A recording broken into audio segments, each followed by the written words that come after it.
some tough decisions.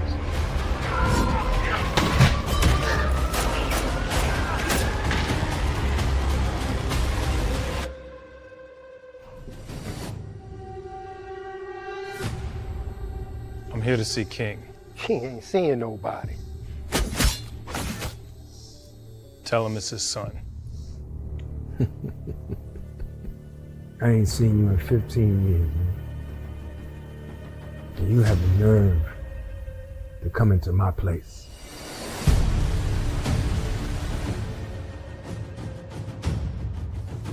Man! Somebody took Lisa.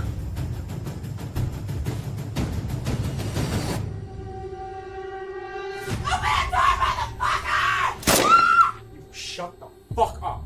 So you come here thinking that I know who did it? Nothing happens in this city without you knowing about it. King says you guys are father and son. Depends on your definition of father. So you got sent to the principal's office because you were getting smart with the teacher.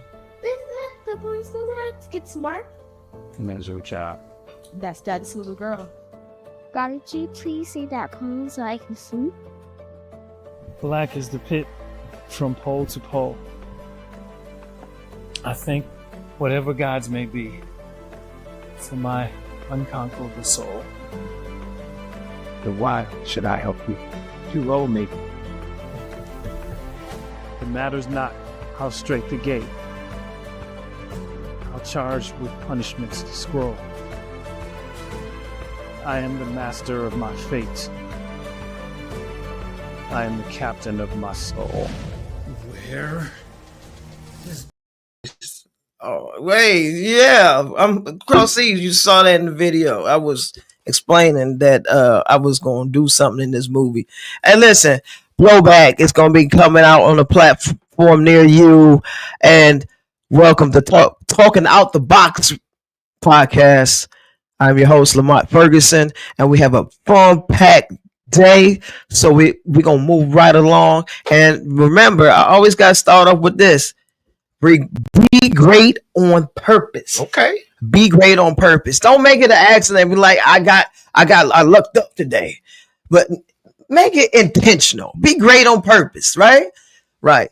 And y'all try to figure out who is this dude beside me. This is the laugh therapist, Bernard Hines, y'all. What up, good people? Good people. This is good people. And I'm going to read a snapshot of his bio because he done so much. I don't have enough time to read all of it. You know what I'm saying? So I want y'all to come in and listen to this. Listen closely. That's for the people that's on the radio. Bernard Hines, the laugh therapist, has dedicated his life to uplifting and inspiring people through the power of laughter. As a military veteran himself, he understands the challenges faced by service members, veterans, and everyday individuals navigating life's ups and downs. His energetic, thought-provoking, excuse me, provocative.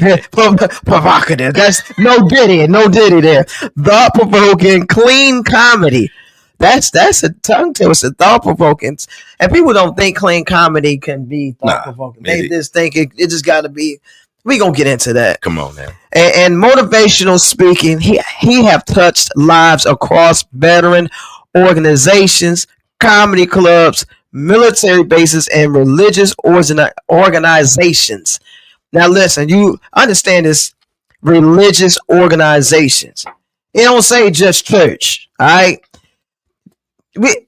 This dude, listen. Let's get on into this thing. Let's jump on in. Okay, let's jump on in. Me first. All right, jump on in. So no Diddy, we gonna jump in this thing together. All right, but I've known Bernard for quite some time. Upstanding guy, just like this. His bio says, no Appreciate lies, it, no fluff there. Can you tell people who I know who you are? Can you tell the people who you are? Well, thank you for having me. First of all, man, great to be here. I'm a husband. I'm a father. Right. Okay. I'm a G-pop. G-pop. Yeah, Okay. I'm a G-pop. Right. I'm a dog daddy. Okay. Dog daddy. I'm a dog daddy. I'm a dog daddy.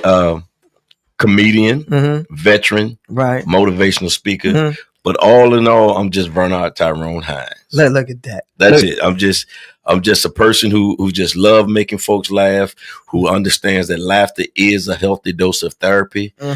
Being a military veteran, doing 20 years, 7 months, and 4 days.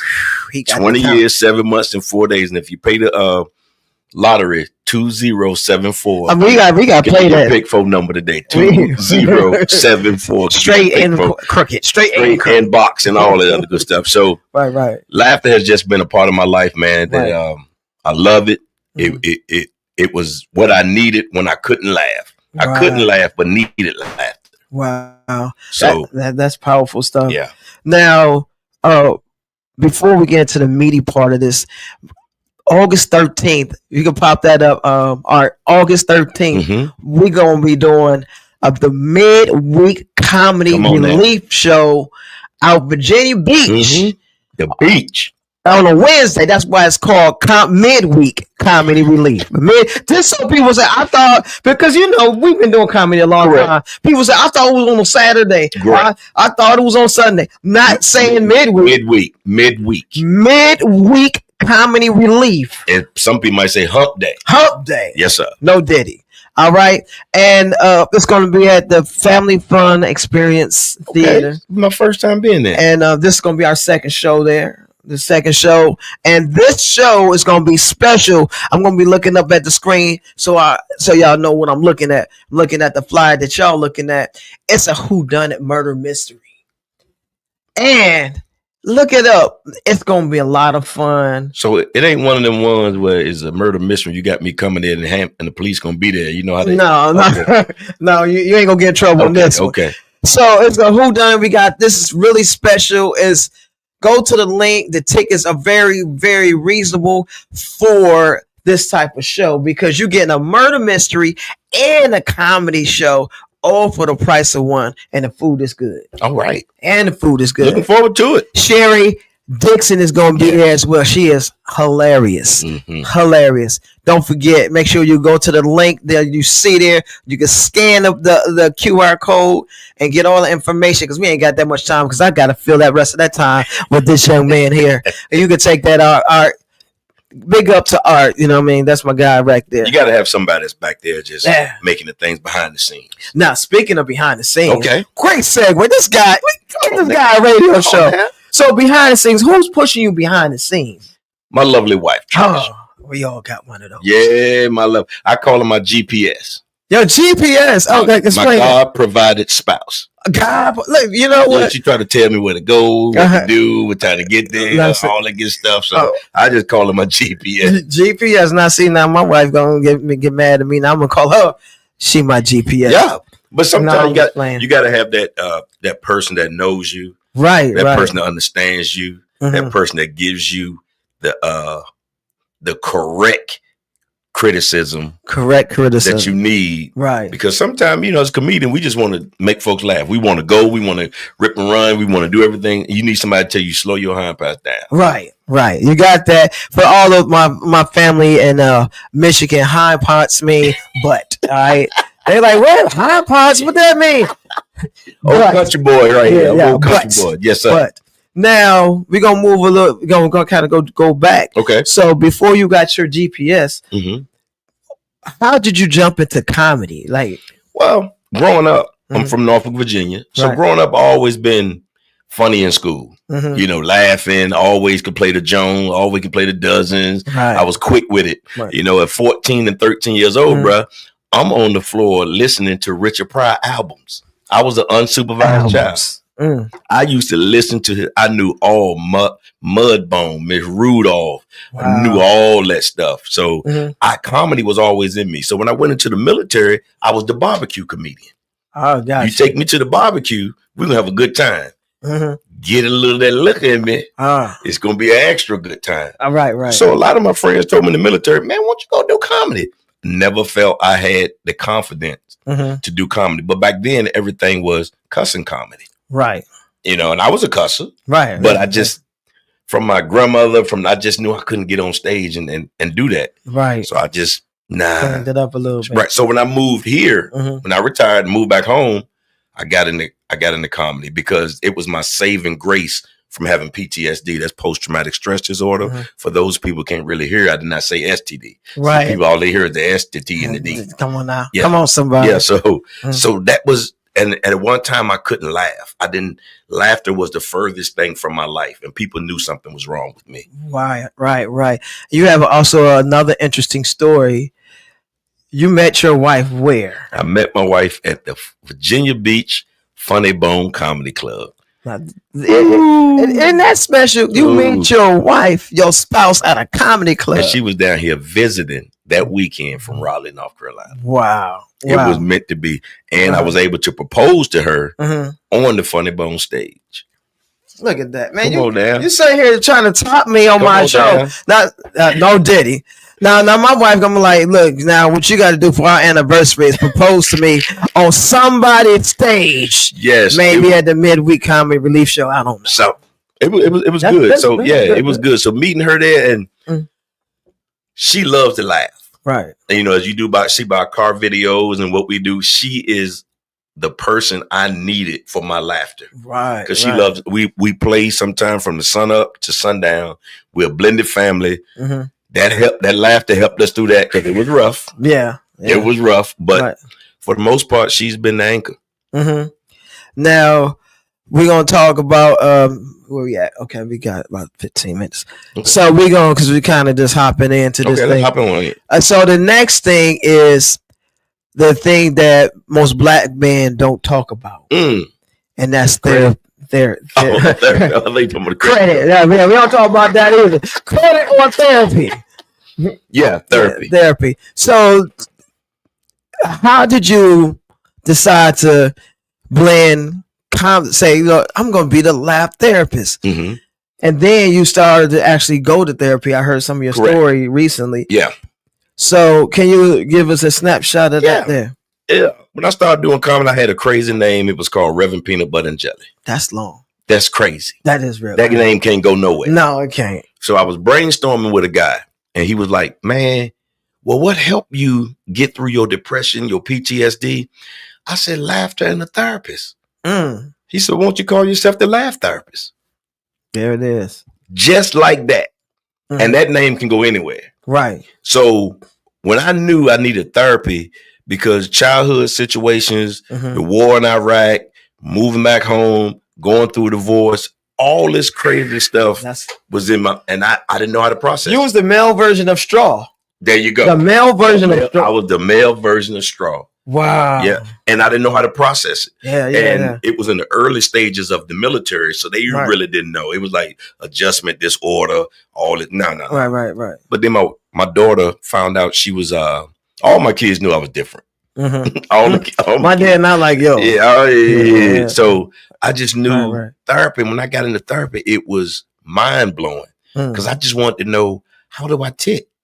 Because I had a daughter and she was like scared of me. Wow. Not because I was violent or anything, but I would just go from 0 to 100. They couldn't jump on me. They couldn't have a normal childhood. Right. So I knew something was wrong with me. And I went and got help because I had denied it for so long. I denied, I'm good. Right. Drinking alcohol, numbing myself, present but not there. Right. Now I got this woman in my life that I know is for me. Right. I need to go and talk to somebody. I need to go and get myself together. Now you hear that now. Let's see, I know growing up, we all had that person in the neighborhood. Oh, he just crazy. Or the kid in the class, his upbringing is bad. Now I work with kids, young adults now because I work at a independent living program, and so people write these guys off like, oh man, he's always trouble. He's always this. He's always. He just need a good butt whooping. It's time to talk about therapy now. But let me jump in there. When you said that what held me back, the stigma of being seen like that. Because I had an uncle who was a Vietnam veteran. Right. And he would go to the Hampton VA. Right. And when he would come back home, they were like, boy, shut up. Sit down. Don't nobody want to hear what you got to say. Get in the corner. You just as crazy. So when I got back, I ain't going to VA. Right. Because the stigma was you crazy. Something wrong with you. So that was the holdback for me. The stigma of people seeking help. That's what we need to break. Right. And how can we break that though? the person has to want to get to a point where they don't care what folks think. Because I did this for my family. Right. Okay. I people like, you went to therapy. I didn't need therapy. I did it for them. Crazy. No, I did this for my therapy, for my surroundings, for my betterment of my life until a person realized they are sick and tired of being sick and tired and need to go and talk to somebody about why you tick. Then there's really nothing you can do. And sometimes people can want it more for you than that person does. So now going to therapy, and like I said, I haven't been to a therapist, but I send other people to therapy and to help them with reintegrating communication and on a community. So when you finally was like, okay, you know what, I'm going to go through this door and sit and talk with this. Like when you sat down for the first time, what were you thinking? Like, man, I'm really here in this room. And what? Or I was thinking, if I don't get some help, I'm gonna lose everything. Now that's deep. So I'm thinking this was, as you said, the movie. This was my last straw. I'm about to lose everything. I mean, I was at that point, and it does matter what therapist you have. People say, you have to. I had one of the best therapists in the world. I had her for almost 12 years. Wow. And people say, why you need therapy that long? I just needed her for certain areas of my life that I had to reconnect. Me and my mom. Right. Me and my daughter. Me and my blended family. Right. Me, my kids going off to college. Right. Me, how to navigate PTSD. I mean, I just need it. People have financial coaches. Right. People have coaches when they're trying to lose weight. They got personal trainer. She was my personal therapist. Yeah, right. They helped me train my brain again. Right. That's an interesting way to think about that. That is your life coach. That is my life coach. That's what that is. And it's needed. And when families see the strong men in their family going to therapy, then they're like, oh, it's not so bad after. And then one thing though, we incorporated the family. Oh, that's good. So when you incorporate the family, because I couldn't explain to them why I tick, but she could. And once she explained to them why dad XYZ do certain things, they're like, okay, but I don't want to have them walking on eggshells, because walking on eggshells hurt. Listen, and they're expensive. Eggs expensive. Yes, eggshells hurt. Eggshells hurt. Now, okay, so now you were going to the therapist, and you did bring up something that the kind of therapist work, as far as ethnic, as far as female, as far as religion, because you have so many different ones. So how did you find that particular one?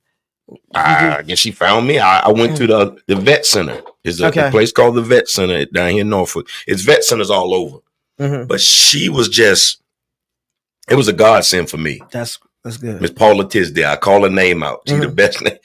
She was just a godsend for me. They sound like she was on Friday. Oh, she was good. Miss Tisdale. Hey, Miss Tisdale. She was good. Right. And she was concerned. She had empathy. She didn't let me wallow in my pity. That's good. She was good for me. She was good for my family. And you got to have those people. You got to have those people that trust. And she has always said, if you don't think I'm doing my job, I can find you another therapist. And that lets you know that she wasn't just trying to get the money. That's right. That's good. I was a veteran, so it was free. Oh, well. I had resources, so it was free. But also that shows that carries her profession. Correct. I mean, her name. Right? Correct. It's not like, okay, well, you just don't want therapy. You go see somebody. You're right. But I came in wanting help.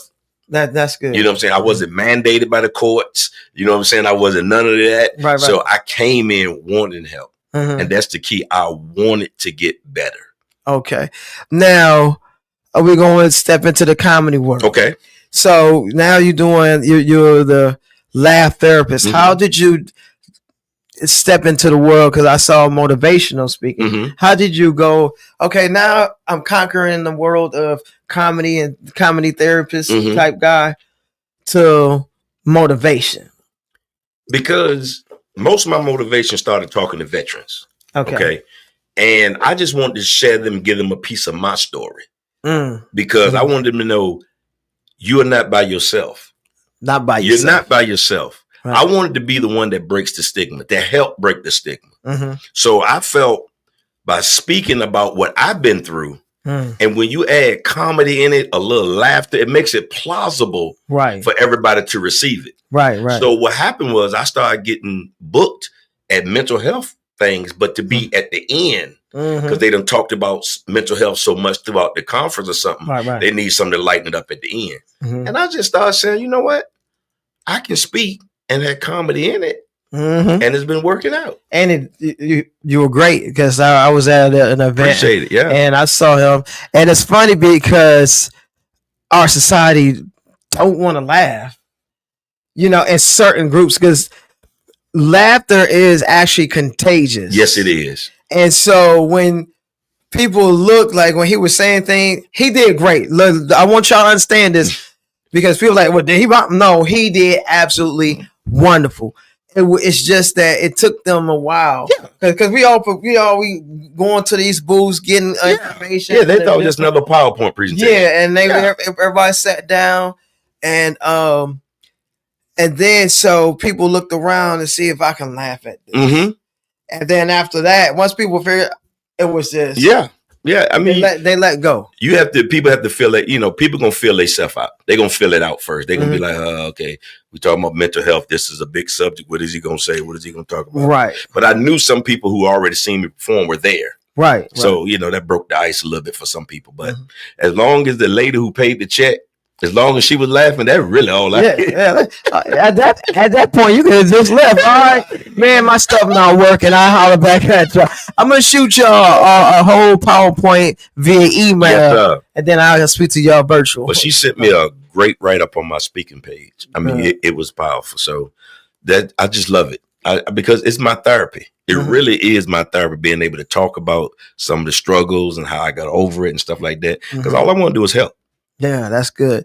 Now, what's next as we wrap up? What's next for Bernard Hines? Ooh. Besides the midweek comedy release show, August 13th. That's next. Plug. Yeah, good. I don't know. I think I'm want to get more back into comedy clubs. Okay. Because when you do comedy clubs, people come to laugh. Now I do a lot of private events. I do a lot of stuff, and those are good. Right. But just something about a comedy club is just totally different. It's a different environment. Like you said, they come to laugh. They ain't come from no gala. They ain't come for nothing else. Where they got speakers and they come a comedian. No, they come to laugh. Because we've done them all. You know, weddings. You know, no, I ain't done a repass. I did a baby shower. Okay. I mean, wherever there's laughter needed, we're there. Yeah, wherever, and it's different for those environments because, like you said, you know, they here for whatever particular reason, and then it's a comedian, and I look at it like this, Lamont. I do 3 categories. Some people ain't gonna laugh. Some people gonna laugh underneath their breath and see if anybody, and some people gonna laugh and start slapping people and stuff like that. Right. So it I have learned I'm not funny to everybody, but I'm funny to somebody because I'm still getting booked. And there it is. There it is. So you got the midweek comedy relief on August 13th. Yeah, we got the midweek comedy relief on August 13th. And then what's after that? What do you have? After that, I'll be in before that. Before that. Don't give me. I have a family reunion. Okay. In July, I have going to Salisbury, Maryland. Okay. In July, I got a religious event, a gala in July, and I'm going to Massanutten. Okay. I think that's the name in July. Yeah, that's a fun room. Yeah, and August the 3rd, I'll be in Columbia, South Carolina. So God is blessing, man. I'm just trying to spread joy in the way I can. That's good. Now, how can people find you? You can find me on all social media at how can you find me? What is it? No. How can you find me? You can find me Bernard Hines on Facebook and at The Laugh Therapist on Instagram, or just go to my website, www.thelaughtherapist.com. Hey, listen, it's been a great time, man.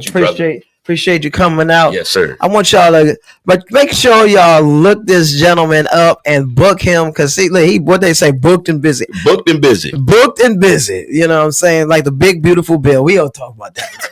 We'll talk about that stuff later. But yeah, we appreciate you coming out, man, and make sure y'all come out to the midweek comedy relief. Also, those other events. Gotta step off 1 second. But before that, before that, he's got a lot of other events coming up. So listen, I want y'all to just tune in to him. Make sure you follow him on Facebook, Instagram, Twitter, and all that good stuff. All right. Let's go ahead and go to commercial break, and we will be back after these messages. This is America. You want something America? You want hand out. You leave your hand out. Somebody drop a dick in that motherfucker. Daddy, put a shirt on. You're embarrassing me. I'm broke. Come on, big ass. Be strong. Y'all see this? That's a foundation noise. Your mama always making me buy all those goddamn jobs. That was it. That was it. You was right. You was right. Don't forget about the Yeah, you good. I've got a guest coming in virtual now. Oh, us or just you? Just me. Okay. No, yeah, you good, man. That's why I was like, oh, that was perfect timing. Appreciate it. Man. What? All right, man. Appreciate you, man. What the fuck? Ja Rule? I ain't no damn Ja Rule. I'm a man projection of your post-midlife crisis. So what's the plan? I think we both. It's two guests. Yeah. Oh shoot! Getaway driver. I'm back. Cultural distraction. Oh wait a minute! I didn't know I was back. Hey, listen. Alfonso. Welcome back, you guys. Welcome back. Welcome back. Welcome back. Once again, Bernard Hines was a beast, man. Y'all got to check him out. Got to check him out. He's a very funny dude. All right, my man, engineer. You got. There we go. There we go. Listen, we working this thing out. This is the 4th episode of Talking Out the Box Radio TV podcast with SKST Radio. I am your host, Lamont Ferguson, and that first half was a blast, man. You gotta give it up. Make sure, like I said, make sure you come out to the midweek comedy relief on August 13th. Get your tickets, go online. It's gonna be a great time. It's gonna be a great time. Now, what I have next coming up is my family. They're doing big things in the film industry. They're doing huge things. Huge. I can't do them. I'm done with that dude. But yeah, they're doing big things. I just want to let you guys know, Travis Johnson, Broken Glass Films is just, they're doing some amazing things. And listen, he's hooked up one of the finest young ladies on the planet. My cousin, listen, Talia Collins. Yeah, they hook. They're a hot item. And y'all listen. Y'all talk about Beyonce and Jay-Z. Jay-Z and Beyonce ain't got nothing on this power couple that's coming out now. All right. You can go ahead and bring them in. You can bring them on in. Bring them on in. Oh, there they go. There they go. There they go. So listen, we had some funny things that just happened in the studio, just running back and forth because conversations got kind of funny. And so, yeah, you know how black people run when you laugh. Like, what are we running to? Like, what are we running to? You always got to do that. But give it up, everybody, for my cousin, my family, her best man on the side. Wait, that's on your right. That's on your left side. That's on your left side. There you go. Yeah, I'm on. Yeah. Talia Collins, Travis Johnson. Give it up for those two, that power couple right there. I thank you all for coming on the show. Having us. Absolutely. And Talia knows that I've been grinding at this stuff for a very long time, sitting on the porch on Murray Hill in Detroit. And then now she's flourishing in the same environment, right there in the Jersey, New York, all that area. Y'all doing big things. Y'all doing huge things. So we will talk briefly about what y'all got going on, Broken Glass Films. I'm not sure what happened. I probably had like a little glitch with the trailer. We'll play a trailer again. Okay. And tell us, first of all, how did y'all become this power couple? I'm just seeing y'all blow up my timeline with the movies and the premieres and stuff like that. Well, I'll start by saying, because you know how we think and believe, I can definitely say and sum it up to is divine order and what's meant to be, and what's in divine play can't be stopped and will always play out. You know what? I'm gonna say that sounds about right. I'm gonna second that. If I'm a wise man. Hey, you're a man. That's what we do. What she said. Yeah, what she said. So you have Broken Glass Films, Travis. What you guys have going on? I know what you guys have going on, and what you actually can tell me about how did you start Broken Glass Films? Okay, so Broken Glass Film Works. I'm sorry. I apologize. Listen, that's all good because the Broken Glass Films. I know it sounds very hot, and a lot of people say that. Like you're not the only person that says that. Like everybody says that. But the Film Works part is important to me because I actually threw the works part on there as a tribute to Spike Lee, because as you know, Spike Lee is 40 Acres and a Mule Film Works, not film, right? So I just, that was something that personally, being a native New Yorker, that I always wanted to do. So we started out as a production company. So I started out, I'll take it back a little further. So I originally started out writing. I wrote for a feature. So a friend of mine had me do some rewrites on a feature, and that was sort of like my entry to the film world. And I won't slow down. I'll make a long story very short. I then got into film production. So I started out with a production company. So, just honing the craft, started out with music videos, moved on to documentaries, feature films, did a couple of commercials and, different corporate productions, corporate commercials, training videos, different types of work. And then eventually, we started to do projects. We were actually working on a series. And sometime while we were working on that series, we started thinking about distribution, and we started studying, what was going on. It was around the time of the Hollywood strike. So things were really changing. So in that change, we decided, long story short, to transition. We're still a production company, but to transition into a streaming platform. So as you know, streaming is now television. So we are now we still have Broken Glass Filmworks, which is the production side of what we do. But our daily work, or my daily work, Talia will tell you about her day to day at BGF Creative. But my daily work at BGF TV is pretty much running a independent film and television streaming platform. And I say independent because all of the projects are independent. We have projects, we have television series and movies from all around the globe.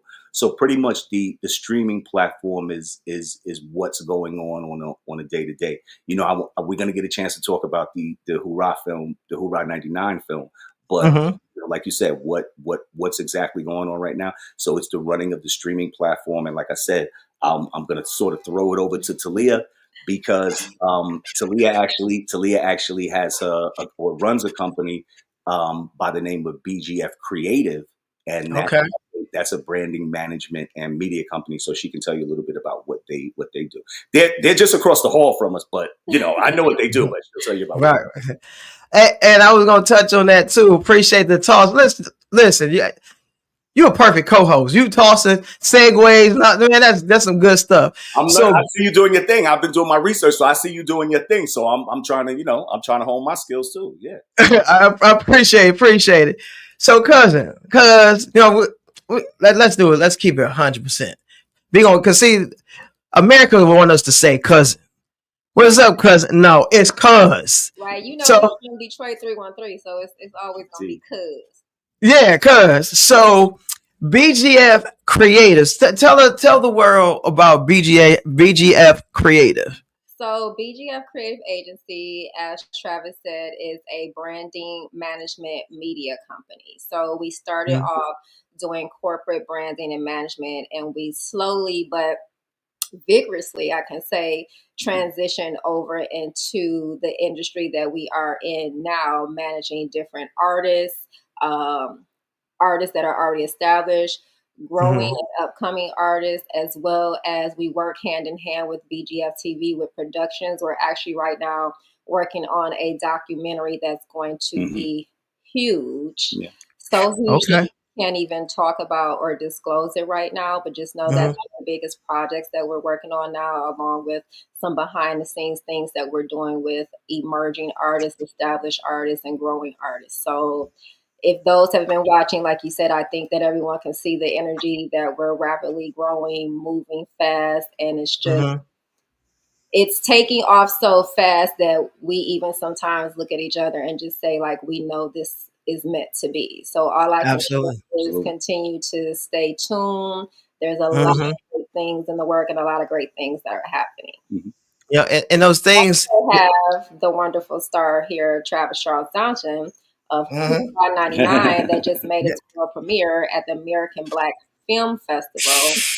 And those who are in the industry or know about the industry know that that is a huge accomplishment for himself, his co-stars, or Ja Rule, Kevin McBurrow, and let's not even get started on the great director Ash Innovator and Siesta, who executive produced it. And I just think the world really needs to tune in and watch what's going to happen with this movie, because if you watch the trailer or if you were in the house at the ABFF, you know that this movie it's out of here. I watched the trailer. You know, technology is good until technology don't work. You know what I mean? and you know the glitch, but we will actually what I'll be doing from here on out is I'll put that in the beginning of the show, and so people can continue to support that project. Appreciate it. Yeah, no problem. And for all those don't understand what they got going on and they can't talk about, it's something called the NDA. They just can't. There's something about them that three little letters can ruin a whole lot of stuff. Yeah. So y'all in a building, a brick and mortar building, because I heard you say across the hall. Or you know, and so you were working with some major artists. I Pete the trailer, you got Ja Rule. I follow both of y'all on timeline. Something about this artist, Faith Evans. I mean, I seen she's an upcoming artist. She just been singing for several years, and you up in this in on set with her music video. So that's some amazing things going on right there. Now with Hoorah 99, tell us some about Hoorah 99. It looks hilarious. Thank you. Appreciate it so much. And I hope everybody gets a great laugh. It's an adventure. It's an adventure. But Hoorah stars myself. It stars, like you said, it stars Ja Rule, and it also stars Kevin McBurrow. And it's about me. So I play a guy that's that's like myself, that's a 50-year-old man, and he's in the midst of financial destruction. So talking about losing the house, losing the family business. I think my wife is out cheating. So I decide that my only way out of this is to have my 3 young sons join me in robbing a bank. And when I say my young sons, my youngest is only 13 years of age. So they range so 13 to about 18, right? Those are the ages of my son. So I don't include, since I'm like the sexist guy, I do not include my daughter because I think she's going to blow the plan. So I have not include her, only the boys, because I'm a sexist too. But at any rate, so Ja Rule comes into play because Ja Rule is my spirit guy. I actually hate Ja Rule in the movie because I think my woman snuck off on me one night after a Ja Rule tour and had sex with Ja Rule, and I'm checking the records on my little man. Seriously, in the film, I'm checking the records to see if Ja Rule had a child. So I hate Ja Rule.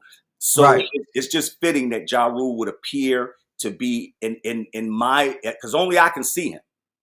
I like that. So I'm the nice only person twist. that can see Ja. Yeah. So it just fits that, since this is the person that I probably most hate at the time, that he is the person that actually appears to me, not in my dreams, but in reality, like in visions. And he's trying to guide me through. So while I'm trying to get this plan ready to rob this bank so I can save the family, Ja keeps on spreading these family and these very motivational and like winning messages to me, and I'm of course Wow. I'm not taking to the messages, but in the end, it is a very wild and racy film, but it actually turns out to have some great messages, and believe it or not, turns out to be a real family movie. So and I'm about that. I'm about as a writer. I'm definitely about the messages and the messaging. So Now, how does it feel to be a lead? Is that your first? Well, let me say this. I'm saying that like I mean, cause I don't know, but so is it your first time being a leading and having a leading role in a movie, or this is the run of the mill? Like, okay, this is just another movie I'm gonna lead in. Wait, Lamont, you're telling me you don't know who this guy is? Stop. I have to say that for the radio, for those who listening. He was in one of the greatest, quote unquote, hood classic movies ever known to the world. Yep. I'll So let him tell you. so just going back. So I said I started my film career writing, and I did rewrites on this one in hood movies. So like I said, I'm 50 years of age. So I was around when Blockbuster Video was around, and I did films. I wrote films and starred in films that were in Blockbuster. But the movie that Talia is talking about is my first involvement with film. So I did the rewrites for this film, and then I actually wound up reading for the film. The film is called Ice Grill. It is probably platinum. I know it's well over 1 million copies. So if it is platinum for hood movies, it came out around the time of when Master P's movie was out. Like I can't remember the exact name right now, but when people were going directly to video. So, but we did it. We didn't sell out of the trunk like a lot of people did. And I give them credit. I'm giving them props. Like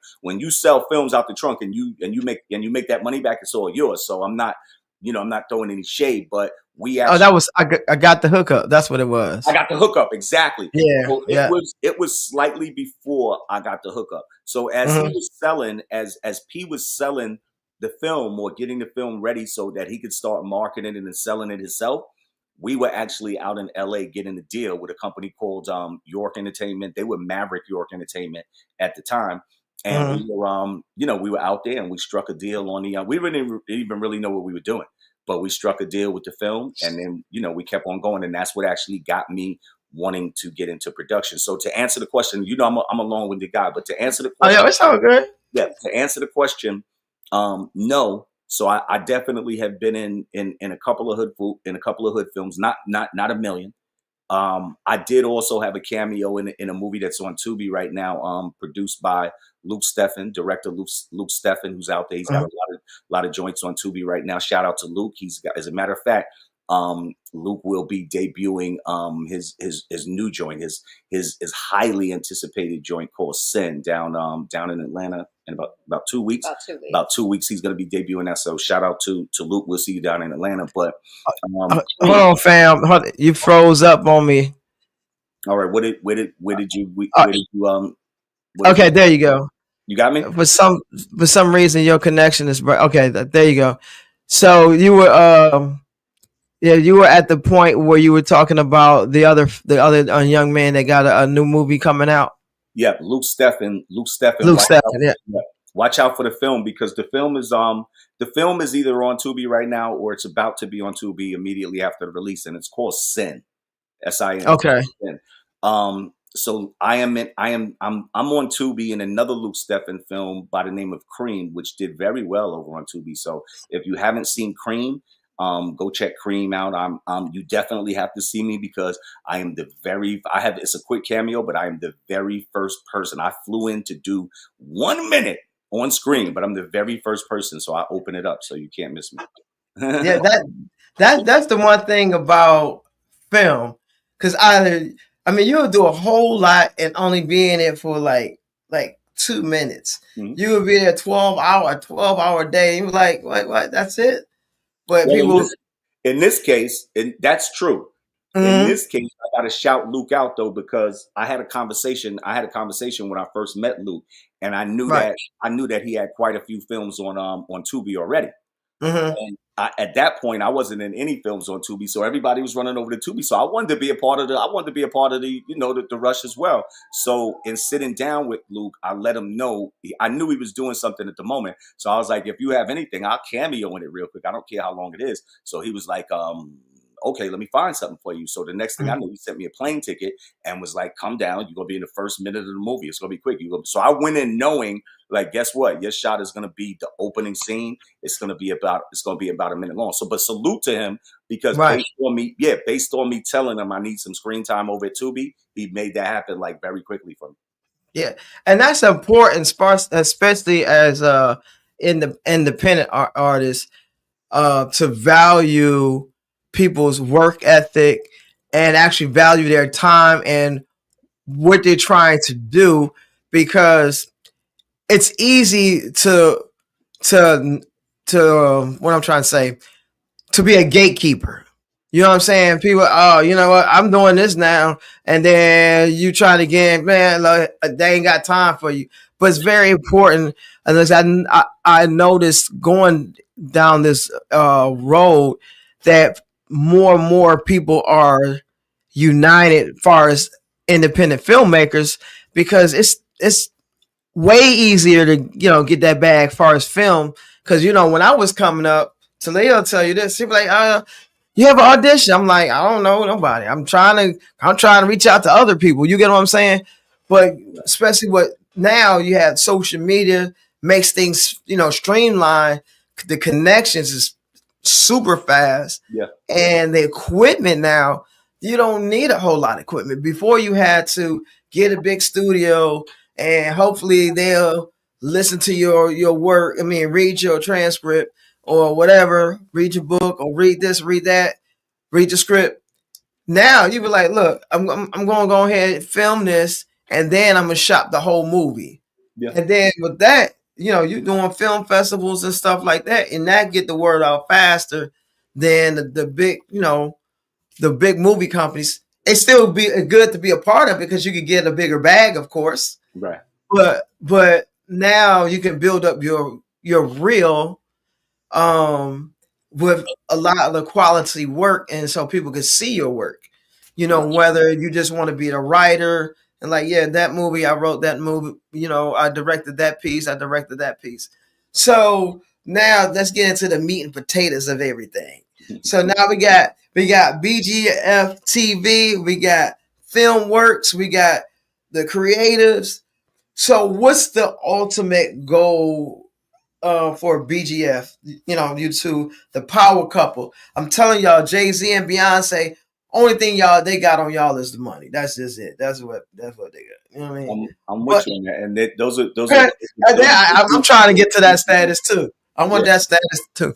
But no, all jokes aside. So what's next? Are y'all I hate trying to compare, like Tyler Perry, but are y'all going down that path to have your own film studio, to be able to sit back and let other people come to your film studio and be the one-stop shop like Tyler Perry? I said it. Yeah, I don't want to say his name, but no, yeah, good. I'll write for Tyler. Yeah, I'll write for you, Tyler. Yeah, call me.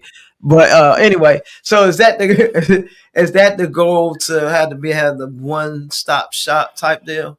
Yeah, absolutely, and I think that it's strangely enough, you brought up Tyler Perry just now, and it would seem, but you also said something about one-stop shop. So watch this. I'm going to connect the two.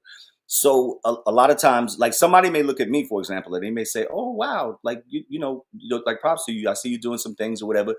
Like, and they might say, hey, "Guess what? He's on a Tyler Perry track." Right. But hold that for a second and then go back to the one-stop shop thing, because the master of the one-stop shop is Jeff Bezos, right? So that's probably, so if somebody knows me and if they're speaking to me, they know I'm no shade to Tyler Perry. Tyler Perry is the man. However, I think that I'm more on and the company is more on a Jeff Bezos. If we had to be on a track, it would be the Jeff Bezos track, because it's that one stop that we're kind of looking for. I'm going to swing to Leah for the other side. But as far as my side of the hallway, the different things that we're working on that the public will see. So right now we have movies, we have television series. So we're gonna master that for a second. So we're just gonna keep on continuing to get great content, great films, great television shows, right? That's simple enough, right? However, we've got some different things coming along. So we're gonna get into live. So when I say live events, so we're speaking live sports for all of those. Yep, for all of those sports fans, and live concerts, live different types of live events. But probably the first two things that'll come would be the live sports and the live concerts, and a little comedy in between. So a lot of comedians get at us, because I know that you guys all want a Netflix special, but I can't get you a Netflix special right now, but I can damn sure get you the BGF TV special right now. I promise you. I just have to walk down the hall and talk to some people. I promise you, I can make that happen. Video, I'm not going to talk too much about it, but gaming. So for any gamers that are listening, like, we have not forgotten about you. We are vigorously working on Inbox Games. So Inbox Games will be the division that handles the games. So those are some of the things that are in the works for us. I'm gonna swing to Leah, and she'll let you know what's happening over at BGF Creative. Well, also to answer your question, Lamont, and to add to the answer that Travis gave, we're a combination of all things. We're a combination of those that have come before us that we honestly do look to respect, love, and admire, and thank them for showing us the way to things, as well as we're a combination of something that you never seen coming, and that is different, stands out, and that the world is and will love. So I think the merger of BGF TV and BGF Creative Agency says that in itself. It's a merger of great things between those worlds, the movie world. I think management. I want to jump in for a second, because I think Talia's being I think she's being modest, though. Let me tell you why. She's always been that way. Yeah. Because let me break it down, because let me tell you what the company, like my day-to-day is maintaining and overseeing. There's obviously a great team of people that are helping me, but I'm overseeing the content and the direction of the streaming platform. Talia is overseeing, here's what she's not telling you. What Talia is overseeing, the branding and management of companies and people's careers. That's huge right there. Why is that of ultra importance, even to me across the hall as Travis Johnson, like this film guy? Why is that important to me? Because if you pay attention to what's going on in the media right now, just in the world right now, and especially the world of sports and entertainment, as far as people, quote unquote, getting in trouble, quote unquote, people are getting in trouble based on what they're saying. They're not getting in trouble for the way that they play their sport, or the way that they perform on stage, or the way that they act when the camera comes on. They're getting in trouble for the off-court and the off-screen words and activity. So that's what they do across the hall. So for all artists, that's what's happening across the hall. How do you keep yourself on a great track, create a great reputation without getting in trouble? If you do say something wrong, or you are caught doing something wrong, how do you strategically and positively escape that situation? That's what's good. That's why I say she's being modest, because that's her day to day, making sure that's what's happening with the companies and the artists that are under her control, right? Man, but I'm gonna have to have y'all come back. 30 minutes is not enough. It's just not enough. I mean, because you guys have so much to offer.